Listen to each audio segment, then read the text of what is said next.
asalaamaaleykum dal leen ak jàmm fi mu toll ni daal yoon yëpp ñuy daje mooy ca dikk bu ñu sukkandikoo ci ëttu yéenekaay bu groupe Sud Communication du Sud Quotidien li ko waral mooy enquêteurs yi fare ci digg am nañu liggéey li ko waral mooy bu weesoo dossier bi nga xam ne moo jëm ci koppar bi ñu def ci wàllu mbas mi ci suñu réew am na it beneen liggéey bu ñu ko dénk mu jëm ci rapport bi nga xam ne moo tukkee ci Cour des comptes ginnaaw gi mu saytoo yorin wi ci wàllu koppar ci suñu réew ci diggante atum 2019 jàpp fanweeri fan ak benn ci weeru mars ci atum 2024 ni ñu ko saytoo dañoo jàpp ne dafa am naka sa dul doon yoo xam ne dañu ko nemmeeku ci mbir mi te faaw nag yoon def liggéeyam ci leeral waa Sud Quotidien di ñu xamal ne démb ci ab bataaxal leeral nañu ne parquet pôle judiciaire financier ci ñetti fan ci weeru avril ci atum 2025 dafa jot ci procureur général près la cour d'appel de Dakar ab bataaxal boo xam ne dafay wane ne faaw ñu topp ñi nga xam ne dañoo def naka sa dul noonu te ñu yeggee ko jëwriñ bi ñu dénk wàllu yoon di Ousmane Diagne te ki ko amal di premier président Cour des comptes ci fukki fan ak ñeent ci weeru avril procureur de la république financier moom yeggee na mbir yi waa dikk ngir ñu ubbi ci ab enquête ngir leeral mbir yi moo tax le quotidien nii mun nañu ne fi mu toll nii liggéeyub yoon méngoo naag ak bëgg-bëggu askan wi jëmale képp koo xam ne da nga yoroon alalam ñu leeral ko waaye nag jëmale ci wàllu mbas bi moom fi mu toll nii liggéey bi mi ngi toll ci ñi nga xam ne dañuy joxe koppar ngir yoon teggi leen loxo ak it ñi nga xam ne ñu ngi jaabante saa su ne ci kanamu procureur ci loolu le sax waa Sud Quotidien di ñu xamal ne Mamadou Ngom joxe na téeméeri millions yu teg juróom fukk ci kopparu CFA mun a ñibbi këram Tange Tandian it dellu na këram ginnaaw nag gi mu kaasee ba sonn weddi tuuma bu baax a baax keneen koo xam ne it dana teewaat ci kanamu procureur bi muy Abdoul Aziz Mbaye moom mi nga xam ne ab communicateur traditionnel la waaye nag waa quotidien di xamle ni jëmale ci li tab bi bees ci liggéeyu waa DIC jëmale ci koppar bi ci diggante atum 2019 jàpp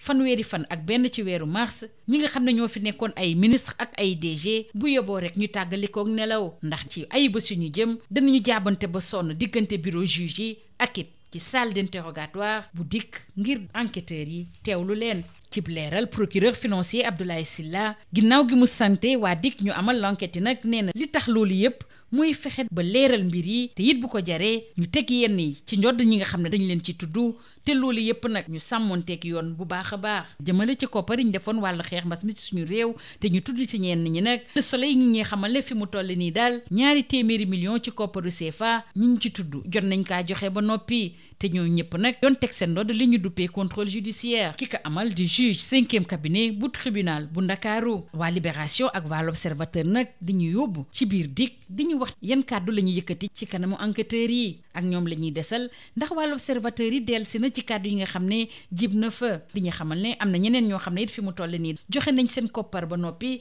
waaye xamaguñu fu ñuy mujjeek yoon wala boog ñuy xaar ñu jox leen këyit bi nga xam ne moo koy firndeel ñooñu it bu ñu moyul fileek waxtu yu ñu jëm danañu ñibbi seen kër xibaar boobu it mën nañ ko jàng ci biir Les Échos ñu des ba tey ci wàllu yoon ndax waa Tribune ñu ngi xamal ne nag kuréel bi ëmb magistrat yu sénégalais du UMS ñoom nag ginnaaw pression yi nga xam ne moom la ñuy teg ci yoon yëkkati nañ ay kàddu rawatina ki nekk ci bopp ba di Ousmane Chimère Diouf ngir taxaw bu baax a baax seen jëwriñ di Ousmane Diagne muy fàttali justice ba tey moom boppam te du kenn koo xam ne day yëngu ci wàllu langue politique bi boo xam ne moo koy wax fu muy teg tànkam leneen loo xam ne it Ousmane Chimère Diouf leeral na ko mooy décision de justice yi dafa aju ci dossiers yi nga xam ne moom la ñuy saytu yenn dossiers yi nag dafa laaj ñu ubbi ci ay enquête yu gën a xóot ngir mu leer moo tax it loolu day indi yenn saay diir bi gën a yàgg waaye nag du ab yéexaay jàpp leen ak suñu naataangoo yi ñu xëyee ndool ni kuréel bii di CORED moom la ñu dénk ñu saytu ndax liggéey journaliste yi teg nañu ko ci yoon am déet ñu ngi artu bu baax a baax jëmale ci taskatu xibaar yi ci jamono joo xam ne nag ñi ñuy tudd ci wàllu yoon tar na lool ci suñu réew ñu leen di fàttali charte yi di leen ne nag nañu moytu bu baax a baax li police liggéeyee ci atum 2024 nag umpatul kenn ndax démb ci seen jàkkaarloog taskatu xibaar yi leeral nañu lépp jalgati yi toll na juróom-ñaar fukki junni teg nañu loxo it ñu bëri ñoo xam ne dañuy yëngu ci wàllu cinébar jëmale ci wàllu l'accident yi nag ci atum 2024 2 téeméer ak juróom-ñeent fukki doomi aadama ñoo ñàkk seen bakkan loolu mu ngeen ko jàng ci ëttu yéenekaay yi ñu xëyandool yépp Le Quotidien ak Sud Quotidien nag ak Le Soleil di ñu yeggee li nga xam ne moo xew ci Casamance ci jamono ji ginnaaw la tag bi nga xam ne moo fa am ci Djignaki ci guddib altine jàpp talaata bi ñu weesu ci village bi nga xam ne dafa fare ci arrondissement bu Kataba 1 nekk ci département bu Bignona bu ñu sukkandikoo ci Ignace Ndeye bu groupe Sud Communication mi ngi ñuy xamal ne nag waa armée dañu fa tàbbi ngir gën a yokk kaaraange bi foofulee rawatina it ci bët gànnaaru Sindian loolu dalal xel bu baax a baax askan wi nga xam ne ñoo fa yeewoo ñi nga xam ne nag seen xel dalul benn yoon rawatina ci digg yi nga xam ne moom la nguur gi yëkkati jëmale ci ñoom muy syndicat yi siife bi ñu war a siife déggoo ak nguur gi xajam na lool bu ñu sukkandikoo ci kenn ci ñoom di Mody Guiro te mu dénk ay kàddu waa l'info mi ngi xam le ne nag digg yi leerul benn yoon ci seen bopp te nag mënuñu siife lenn fileeg wóoru leen ni tawatu liggéeykat yi danañu ko saafara moo tax it xam le nañu ne ginnaaw 1er mai ak seen jàkkaarloo kilifa yi dàq ñu benn yoon déposer ab préavis de grève ngir mën a dakkal seen liggéey ngir seen revendication ñu mën kaa saafara. ci wàllu tàggat yaram jàpp leen ak Le Soleil ak Sud Quotidien ni kuréel bi nga xam ne moom la ñu dénk organiser Jeux olympiques jeunesse fii ci Sénégal ci atum 2026 ñoom nag ànd ceeg waa ANSD ngir xool daal pexe yi ñuy lal ngir mbir mi mën a antu. ci wàllu Ligue des champions nag Le Soleil di ñu yeggee ne Real ak Bayern seen mébét mujjul antu dañu teew ci demi-finale yi waaye ki ci nar a teew kay mooy Arsenal ak Inter Milan. lii moo gënoon a fës ci ëttu yéenekaay yi ñu xëyee ndool ñu yendoog jàmm.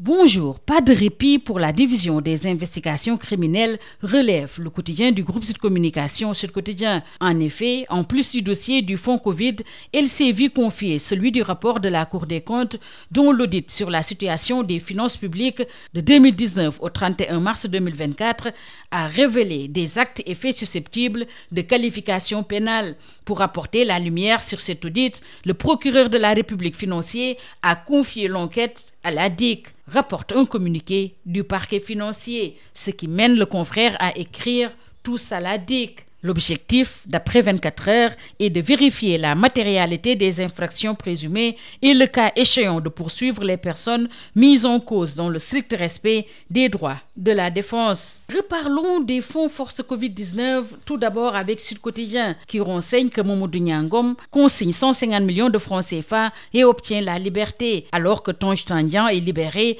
après une contestation sérieuse. Et c'est un nouveau retour de parquet pour Abdoul Aziz Mbaye, le communicateur traditionnel. Le sujet intéresse également Le Soleil, qui renseigne que plus de 200 millions de francs CFA ont été consignés par plusieurs personnes inculpées dans cette affaire et toutes placées sous contrôle judiciaire par le juge du 5e cabinet du tribunal de Dakar. C'est un cautionnement à tout va selon Les Échos. Toujours dans le chapitre reddition des comptes, le quotidien affiche à sa une « La justice est au temps des hommes » entre consignation et retour de parquet. Les anciens dignitaires du régime Sall vont passer les prochaines semaines entre les bureaux des juges et les salles d'interrogatoire de la DIC. Et libération de revenir sur le gros déballage à la DIC avant de relever les retours de parquet, la consignation et les contrôles judiciaires en série hier devant les juges. Et l'Observateur nous relate également ce qui s'est passé chez le juge avec Baba Hamdi, son pool d'avocats, les 110 millions de francs CFA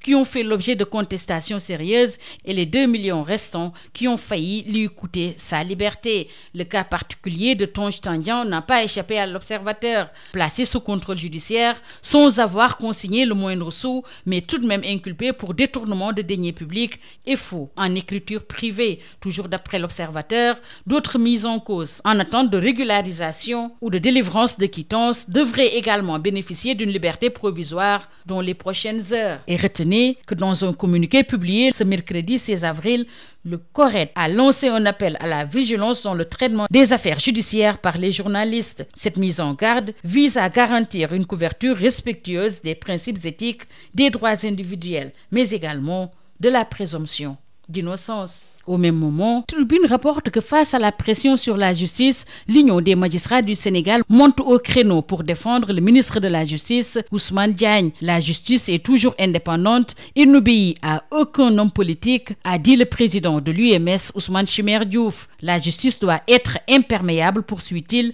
à toute forme de pression. Les dossiers, et certains plus complexes que les autres, nécessitent des enquêtes approfondies. Il précise, dans ce cas, il faut du temps, et ce n'est pas une lenteur, mais du temps qu'il faut à la justice pour bien trancher. au moment où plus de 20 000 infractions ont été enregistrées en 2024 par la police, avec celles liées à la drogue et les accidents mortels en tête. La police nationale a présenté, d'après la presse parue ce jour, son rapport annuel d'activité pour l'année 2024 hier, mercredi. La police qui révèle que 5 945 accidents matériels, 6 375 corporels et 290 morts ont été comptabilisés sur les routes du Sénégal en 2024. Sud Quotidien et Le Quotidien rapportent que l'armée déclenche des opérations de sécurisation en Casamance après l'attaque de Djignaki. Des tirs nourris à l'arme lourde ont été entendus dans la zone des Palmiers, où l'armée sénégalaise a lancé hier la traque contre les bandes armées. Et selon Ignace Ndeye, le survol de la zone par l'avion militaire et des accrochages entre les soldats de l'armée et des éléments rebelles, c'est le spectacle qui s'est offert depuis hier dans cette zone des Palmiers. Face au louvoiement et engagement imprécis du gouvernement, les syndicalistes haussent le ton dans les colonnes de l'Info. Le front syndical se braque. Pour Mody Guiraud, je cite, « À ce stade de nos discussions, le front estime que les résultats de ces travaux sont loin de satisfaire ses attentes. En l'absence de satisfaction sur ces questions, les centrales syndicales ne pourront s'engager dans la signature d'un quelconque pacte. Le front qui n'exclut pas de déposer un préavis de grève au sortir de l'audience du 1er mai, si toutefois les revendications des travailleurs ne trouvent pas de satisfaction. Au sport, le comité d'organisation des Jeux olympiques de la jeunesse Dakar 2026 et l'ANSD déroulent leur plan d'action lors des ateliers sur les retombées et impacts de l'héritage des JOG Dakar 2026. Information à lire dans les colonnes du Soleil et de Sud Quotidien. Et pour ce qui est de la Ligue des Champions, retenez qu'il n'y a pas eu de miracle pour le Real et le Bayern, alors que Arsenal et Inter Milan passent en demi. C'est tout. À vos journaux et très bonne lecture.